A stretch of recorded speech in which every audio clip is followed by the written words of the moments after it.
Hey, it's Big Game James Liccardi, the sports director at Flag Family Media. We're here now with one of the Dragon senior running backs, Tyson Powell. Tyson, last weekend against Winona State, you guys were able to go and beat the Warriors for the first time since 2015. Not without adversity, though, that 20-17 victory for you.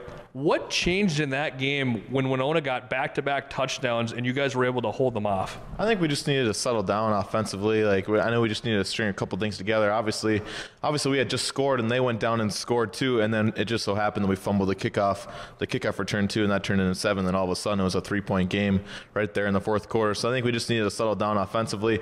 Knew we had to put a long drive together. We ended up doing that. Ended up stalling out, but the defense came up with a huge stop, and then we salted away at the end there. So.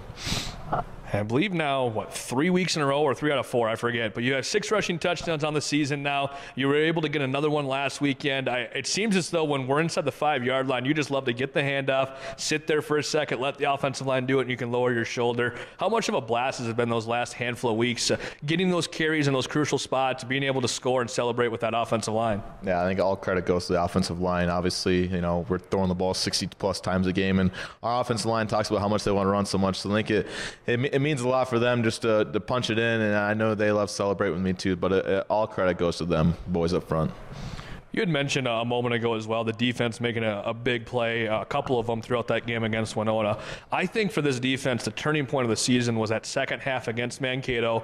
And people can say, well, you gave up 40 points against Sioux Falls, but I'd like to see any defense go out there for 90 plays, let alone 107 of them, and not give up any points. What has that defense meant for you guys offensively, the confidence you guys have? Because with some of those slow starts, when the defense can force a punt or a turnover, it seems to fuel that offense into what ends up being a 40-point performance for you guys. For sure.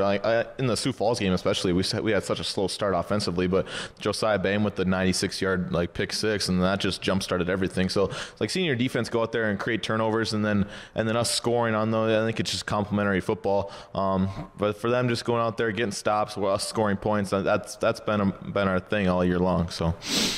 This weekend, looking forward to your matchup. You're going up to Bemidji, squared off with the number 13 team in the country in the Beavers. It's the battle for the axe. They've won the last 3 meetings against you guys.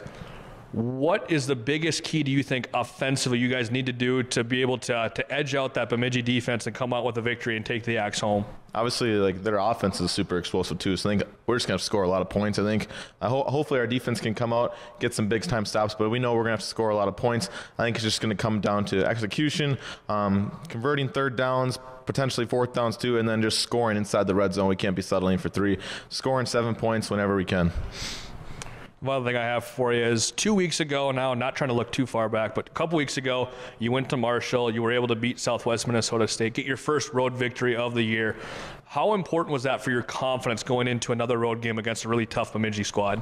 I think our road schedule hasn't really helped us out that too much, going to Mankato and Augie and Wayne. But that first road win, getting on the Richards bus and going down there getting a win was super important. I think just going down to Bemidji, we're not staying overnight, so it's just gonna be another day trip. But I think it's gonna be a tough challenge. But I think we're ready for the fight. Awesome. Well, thank you, Tyson, for coming at your time. We always appreciate it, and good luck this weekend. Appreciate it. Thank you. I'm Big Game James Liccardi, the sports director at Flag Family Media. Have a great rest of your day.